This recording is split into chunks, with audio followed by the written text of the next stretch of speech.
오늘 그 본문 그 11장 이제 신명기입니다. 신명기 여러분이 우리가 지금 계속해서 읽고 있는 그 성경이죠.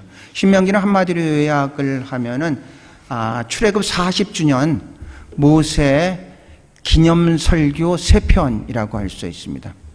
그 설교를 갖다가 출애굽기를 그 신명기를 세 파트로 나누면 과거, 현재, 미래 이렇게 나눌 수 있습니다. 과거에서의 중심, 키워드는 기억하라입니다. 하나님께서 우리에게 어떤 일을 하셨는지 기억하라. 여러분, 기억은 여러분의 정체성입니다. 하나님이 어떤 분이신지를 기억하라. 두 번째, 현재 설교는 하나님이 어떤 분이신지 교육하라. 세 번째 설교는 하나님이 어떤 분이신지 기대하라. 이렇게 얘기를 할 수가 있습니다. 기억하고 교육하고 기대하라. 이게 바로 이제 신명기소고, 신명기가 창세기부터 레위기, 민수기를 다 이제 요약한 이제 마지막 모세 3번의 설교, 구어체로 한 거죠. 나머지 문장들은 문어체이기 때문에 굉장히 딱딱한데, 특별히 레위기 같은 것은 딱딱한데, 그것을 구어체로서 3번의 설교로서 제2세대, 출애굽 2세대에게 너희들은 이렇게 살아가야지 축복을 받을 것이다 한 모세 3번의 설교입니다. 오늘 신명기 11장과 신명기 27장에는 그리심산과 에발산이 나옵니다. 너희들이 이제 가나안 땅에 들어갈 것이야. 가나안 땅에 들어가면은 그 세겜이라는 곳에 가면 그리심산과 에발산인데, 그리심산에서는 하나님의 말씀에 순종하는 자는 축복을 받을 것이지만 그 말씀에 불순종하는 자는 에발산에서는 저주를 받을 것이다. 이 말씀을 선포하라고 모세가 출애굽 2세들에게 하시는 그런 말씀입니다. 그래서 이 말씀을 그대로 여호수아가 가나안 땅에 들어가서 세겜에 가서 양쪽 그리심산과 에발산을 바라보면서 백성들을 향해서 그대로 이제 선포를 하게 됩니다. 오늘 3가지를 보겠습니다. 첫 번째는 세겜이라는 곳은 어떤 곳인가? 세겜이라는 곳은 어떤 곳인가?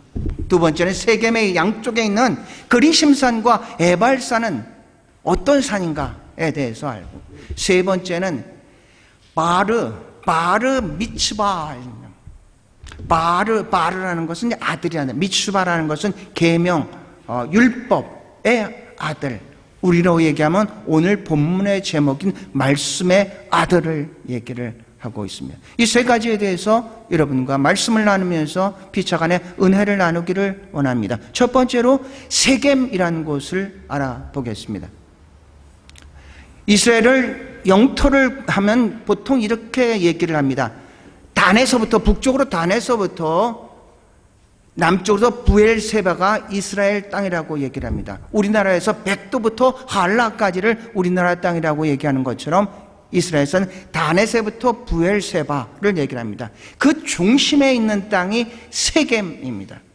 따라서 세겜은 지정학적으로나 역사적으로나 굉장히 중요한 도시입니다. 창세기 12장에 보면은 아브라함이 하란을 떠나면서 하나님께서 명령을 받았죠. 너는 친척과 본토과 아비집을 떠나 내가 내게 지시할 땅으로 가라. 그래서 아브라함이 하나님의 말씀을 듣고 그 말씀에 순종해서 무조건 떠나서 가나안 땅으로 가고, 첫 번째 하나님 앞에 단을 쌓고 예배를 드린 곳이 세겜입니다. 세겜은 또 이 야곱이 형 에서의 장자권과 축복권을 뺏고 결국은 다시 도망가서 20년 만에 돌아오죠. 창세기 32장에 야복강가를 건너죠.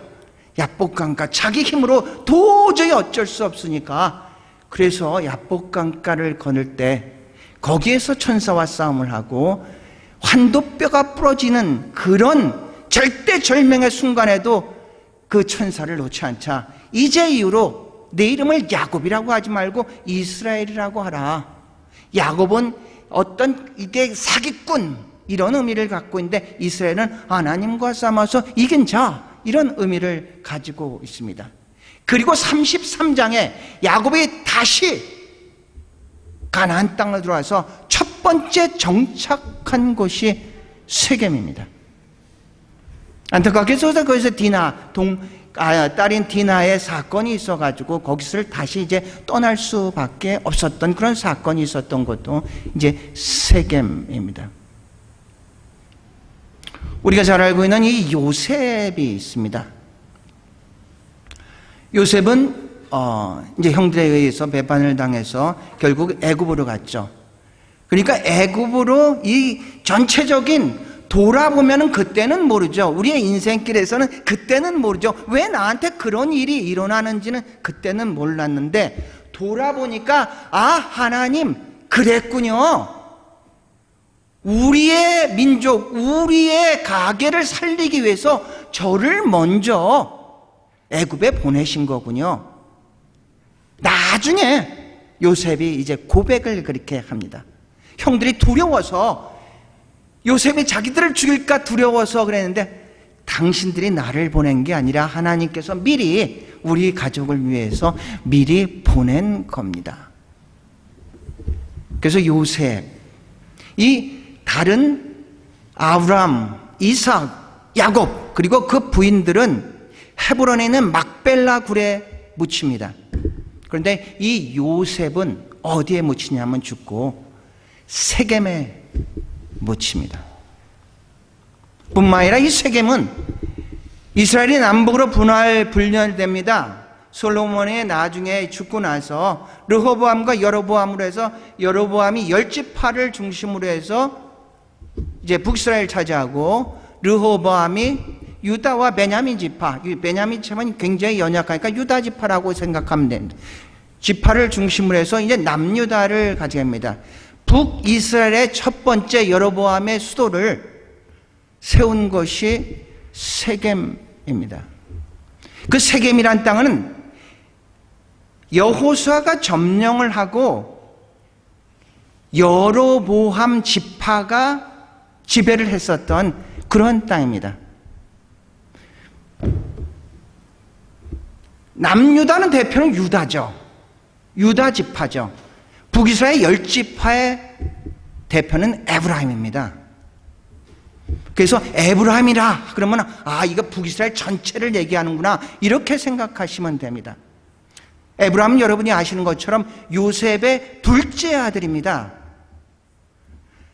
첫째 아들인 므낫세와 둘째 아들인 에브라임을 축복하기 위해서 야곱이 죽기 전에 아버지 앞으로 데려갔는데 보통 장자를 오른손, 차자를 왼손으로 해야 하는데 아버지가 그 손을 거꾸로 이렇게 이게 크로스를 해서 아버지 얘가 큰 아들이고 얘가 작은 아들입니다.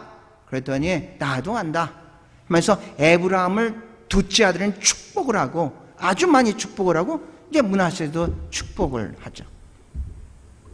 그래서 이 에브라임 지파가 이 차지한 땅이 세겜이고 여호수아가 에브라임 지파입니다. 여로보암도 에브라임 지파입니다.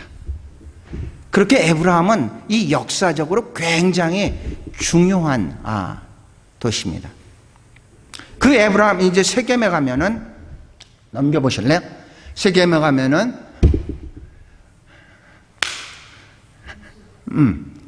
세겜에 가면은 이렇게 되어 있습니다. 가운데 세겜이고요. 한쪽은 그리심산, 또 한쪽은 에발산 이렇게 했습니다.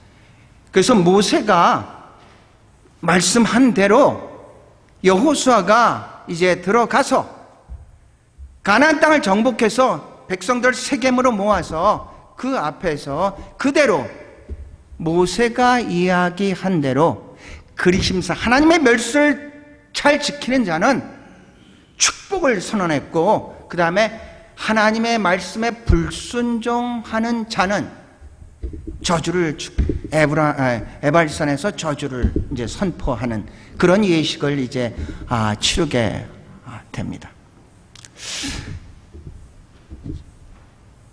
북이스라엘이 아수르에 의해서 멸망이 되죠. 아수르의 혼혈 정책에 의해 가지고 그래가지고 이 북이스라엘 사람들은 사마리아 사람들이 됩니다. 이 남유다의 사람들은 이 혼혈된 사마리아 사람들을 유대인으로 취급하지도 않고 사마리안이라고 부르면서 개 취급을 이렇게 합니다. 자기의 정통성을, 유대인의 정통성을 지키지 못했다고 그렇게 얘기를 하는 거죠. 하지만 사마리아 사람들은 나름대로의 분명한 믿음을 가지고 계속해서 믿음을 지켜왔습니다. 이 사마리아 사람들은 그렇게 생각합니다. 우리가 지금 세계적으로 알고 우리도 그렇게 인정을 하는 것은 창세기 22장에 아브라함이 이삭을 바친 곳은 지금의 예루살렘이라고 생각하고 있습니다. 예루살렘에 모스크가 있습니다. 그 장소에서 무하멧이 승천했다고 해서 거기는 정말로 성지죠. 거기에서 바로 안으로 들어가면 큰 바위가 있고 거기에서 아브라함이 이삭을 하나님 앞에 드리던 그런 곳이다. 그런데 이 사마리아 사람들은 사실은 거기가 아니라 그리심산이다. 그리심산에서 아브라함이 이삭을 드렸다 해서 지금도 거기에서 예배를 그렇게 드리고 있습니다. 한국 개신교입니다. 개신교의 최초의 순교자는 토마스 선교사입니다.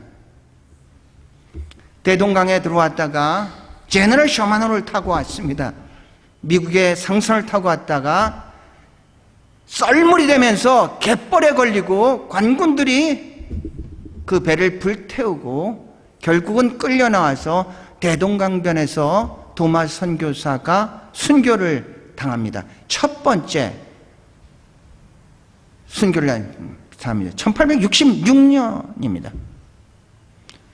그렇게 순교를 당한 이 토마스 선교사를 파송한 곳은 영국의 웨일즈가 있습니다. 웨일즈의 하노버 교회입니다. 하노버 교회에서 이 토마스 선교사를 아버지가 아들을 선교사로 보낸 겁니다. 거기에서 지금 담임하는 분은 한국 선교사입니다. 너무너무 감사하죠. 우리가 복음의 빛을 진 곳에 한국 선교사가 지금 사역을 하고 있다는 이 자체만으로도 얼마나 감격적인지를 모르겠습니다. 거기에 갔습니다. 거기 교인 중에서 유태인이 있습니다. 유태인이 집으로 초대를 해서 그 유태인 집에 가서 비디오를 봤습니다. 그 비디오는 무슨 내용이냐면 이 그리심산에서 사마리아인들이 예배드리는 그런 장면들을 이제 찍었었던 그런 비디오입니다. 그분들, 유태인은 그럽니다. 철저하게 그분들이 오히려 더 어떤 세속의 때가 묻지 않고 더 확실한 그런 예배를, 그러니까 제사죠. 제사를 드리는 것 같다고 얘기를 합니다. 그것이 그리심산입니다. 우리가 알고 있는 메카가 있습니다. 여러분, 메카가 어떤 곳인지 아십니까? 우리가 어떤 유태인들과 이슬람과 분리된 곳은 이제 아브라함의 이삭과 이스마엘로 의해서 이제 분리가 됐죠. 이스마엘은 둘째 아들로서 하갈의 아들이었죠. 이 코란 쪽으로 보면은 이 이스마엘과 하갈이 이제 나가게 되죠. 거치 나가게 되는데 이 아브라함이 따라 같이 나가서 그래서 아라비아 광야 지금 메카에 제단을 쌓은 게 그게 바로 카바입니다. 그게 바로 지금 어떤 육각형으로 된 이제 그런 제단입니다. 그들은 거기가 바로 아브라함이 제단을 쌓은 곳이라고 이제 얘기를 하고 있습니다. 그리심산은 굉장히 그런 이제 중요한 곳이죠. 또 신약에 와서 이 그리심산과 관련된 것은 요한복음 4장을 보면은 예수님께서 수가성에 가죠. 수가성이 바로 이제 세겜입니다. 세계성에 갔는데 이 여인이 묻죠. 예수님한테 여러 가지를 묻죠. 그 중에 하나가 중간쯤에 가니까 우리 조상은 이 산 그리심산에서 예배를 드리는데 당신들의 유대인들은 예루살렘에서 예배를 드리는데 어디에서 드리는 것이 옳습니까? 묻습니다. 그러면 이분들은 분명히 여기가 바로 이삭을 드린 곳이고 당신들은 그쪽에서 이삭을 드리는 곳이라고 생각하는데 어디가 올바른 예배를 드리는 것입니까? 이때 우리가 잘 알고 있는 4장 24절 하나님은 영이시니 예배 드리는 자와 영과 진리로 예배 드릴지니라. 장소에 대해서 이 질문한 이에게 그 예배 정신에 대해서 이야기를 한 곳이 바로 그것이 세겜이라는 얘기입니다. 자, 이제 그런 식으로서 굉장히 중요한 거죠. 세겜은 그리심산과 에발산이 있어. 오늘 말씀드릴 것에서 핵심은 마지막 마르 미츠바라. 마르 우리가 바자가 들어가면은 아들이란 뜻이죠. 미츠바라는 것은 이것은 계명, 율법 이런 뜻입니다. 우리로 얘기하면 말씀이란 뜻입니다. 이게 무슨 얘기냐면 마르 미츠바라는 것은 이것은 율법의 아들 이런 뜻입니다. 이것은 무슨 용어냐면 유대인들의 성인식의 용어입니다. 13살 때 성인식을 합니다. 유대인들은 율법을 가졌다는 것을 엄청 자랑스럽게 여기고 할례라는 의미는 이제 하나님의 자녀로서 인침을 받았다. 어떤 흔적이 있다. 이제 그런 의미를 가지고 있습니다. 초대교회에 굉장히 문제가 많았는데 그 중에 중요한 문제 중에 하나는 유태인이면서 크리스찬 된 사람들이 주장하기를 좋다. 예수를 믿으면 구원을 받는 건 맞는데 그런데 반드시 율법을 지켜야 되고 할례를 해야지만이 그것이 온전하게 이루어진 것이다. 이렇게 주장하는 율법주의자들이 굉장히 많았었다는 얘기죠. 사도 바울이 1차 전도행을 마치고 안디옥 교회로 돌아왔을 때 안디옥 교회에서 그런 문제가 있어서 어쩔 수 없이 예루살렘으로 가서 예루살렘 공회를 모이게 해서 과연 어떻게 믿는 것이 옳은 믿음입니까? 그래서 그 공회에서 결론을 내리게끔 해서 봐라, 이렇게 믿는 것이 옳은 게 아니냐. 할례라는 것은 그것은 예수를 믿는데 필요한 것이 아니다. 율법이라는 것도 필요한 것이 아닌데 최소한의 것은 우리가 지키면서 살아가자. 이러면서 그것을 결론을 내렸고 그 서신을 가지고 이제 다시 안디옥을 갖고 2차 전도행, 3차 전도행을 이제 떠나게 되는 것입니다. 이제 그런 상황인데 그런 문제가 이 안디옥 교회뿐만 아니라 다른 교회에서들도 굉장히 많이 있었다는 얘기죠. 특별히 갈라디아서를 보면요. 갈라디아서를 볼까요? 갈라디아서를 보면은 오늘 여러분에게 카타옥으로 보냈었던 겁니다. 바울은 얘기한 내가 자랑할 건 십자가에는 자랑할 것이 없다. 이 할례자들이 이 무할례자들과 계속해서 갈등을 이제 일으키고 있었던 것입니다. 그래서 뭐라고 합니까? 할례나 무할례 아무것도 아니로되 오직 새로 지음을 받은 것만이 중요하다. 그러니까 내부적으로 할례를 반드시 받아야 된다? 아니다. 이렇게 많이 문제가 있었다는 얘기죠. 그러면서 사도 바울 얘기하는 것은 나한테는 할례 이런 게 아니라 예수의 흔적이 있다. 이렇게 얘기를 합니다. 예수의. 유대인들은 할례를 받은 것이 이제 그것이 하나님의 자녀된 증거라고 이렇게 생각을 하고 있다는 얘기죠.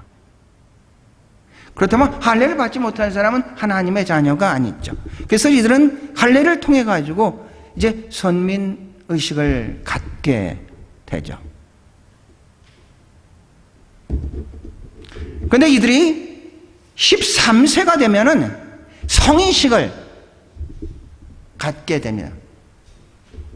말은 미츠바를 이제 성인식을 갖게 되는데, 성인식은 이들에게 어마어마하게 중요한 그런 예식입니다. 우리는 13살 아이가 무엇을 알까 이렇게 생각하는데 절대로 그렇지가 않습니다.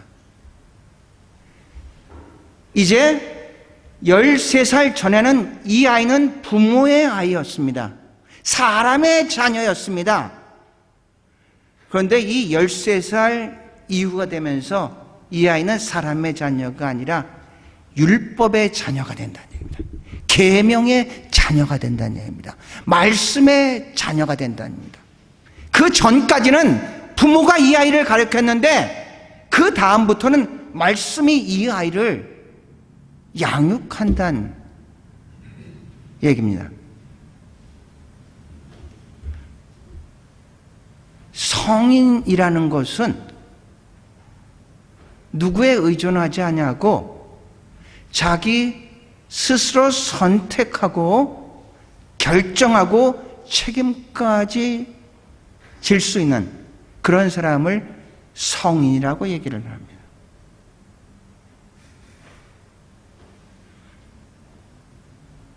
말씀이 이 사람들을 가리킨다는 얘기입니다. 여러분 어떻습니까? 유태인들한테 이런 게 있습니다. 유태인이 안식일을 지킨 게 아니라 안식일이 유태인을 지켰다. 여러분이 주일을 지킨 게 아니라 여러분 주일이 여러분을 지키는 것 어떻게 생각하십니까?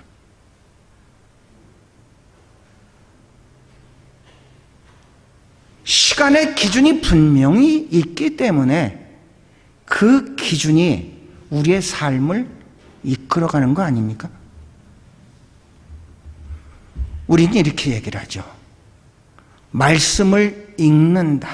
우리는 열심히 정확하게 얘기를 하면요, 말씀을 듣는다가 맞습니다. 신명기 6장 4절부터 9절을 쉐마라고 얘기를 합니다. 쉐마라는 것은 들으라 이런 뜻입니다. 들으라. 말씀을 읽는다는 것은 마치 내가 주체가 돼서 말씀을 보는 것 같은데, 말씀을 듣는다는 것은 말씀하시옵소서 주의 종이 듣겠습니다, 이런 자세란 얘기죠.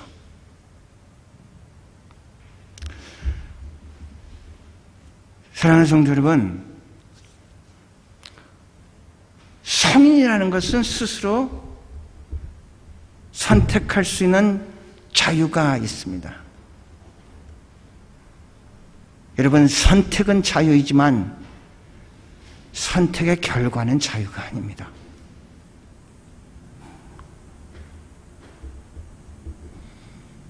그리심산과의 발산에서 백성들에게 향해서 얘기를 합니다.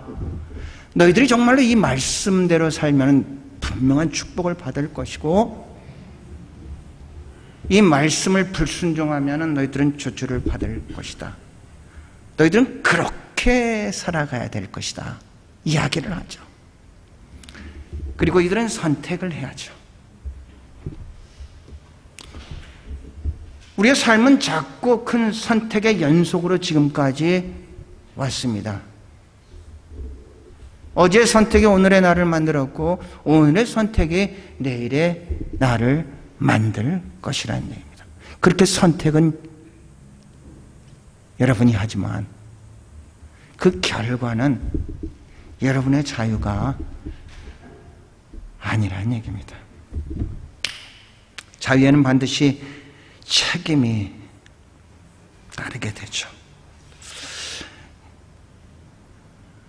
성인식을 할 때 13살이 되면서 부모들은 그렇게 얘기한답니다. 하나님 정말로 감사합니다. 이제 이 아이에 대한 제가 종교적인 책임을 다 이제 하나님께 맡길 수 있게 하시니 감사합니다. 이제 더 이상 이 아이에 대해서는 제가 책임을 짓지 않을 수 있게 하시니 감사를 드립니다.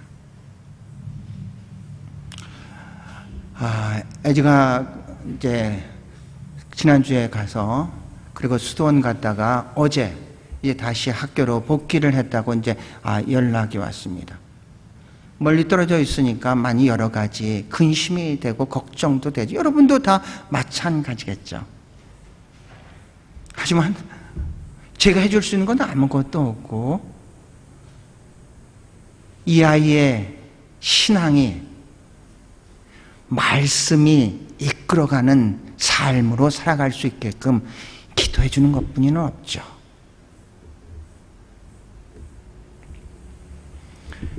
얘네들은 13살부터 이제 그런 훈련을 시킵니다. 성인식 때는 엄청나게 많은 돈이 들어온다고 합니다. 어떤 사람 1억, 2억? 부모는 전혀 타치를 하지 않고 이 아이들은 그 돈을 자기가 관리를 한다고 합니다. 그래서 유태인들은 어렸을 때부터 이 재정관리, 돈에 대해서 민감하게 이제 반응을 하면서 이제 살아가게 됩니다. 사랑하는 성도 여러분, 우리 한 사람 한 사람은 계획에 우리가 얘기한 것처럼 하나님 앞에서 단독자입니다. 누구에 의한, 누구 때문에가 아니라 하나님 앞에서 단독자입니다. 한쪽에는 그리심산이 있고 한쪽에는 에발산이 우리 앞에 있습니다. 과연 우리가 이 말씀을 믿고 하나님 말씀에 순종을 할 수 있다면 우리는 분명하게 축복의 길로 가겠지만 말씀을 의심하면서 말씀에 불순종한다면 우리는 에발산의 저주를 받을 수 있다는 얘기죠.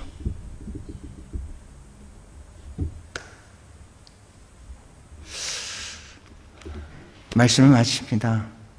에발산과 그리심산 앞에 우리는 언제나 서 있는데 어떤 선택의 순간이 있을 때마다 사람을 선택하지 말고 세상을 선택하지 말고 하나님을 선택하시기를 축원합니다. 그 하나님께서 여러분의 삶을 푸른 초장 맑은 시냇 물가로 시온의 대로 인도해 주실 줄로 믿습니다.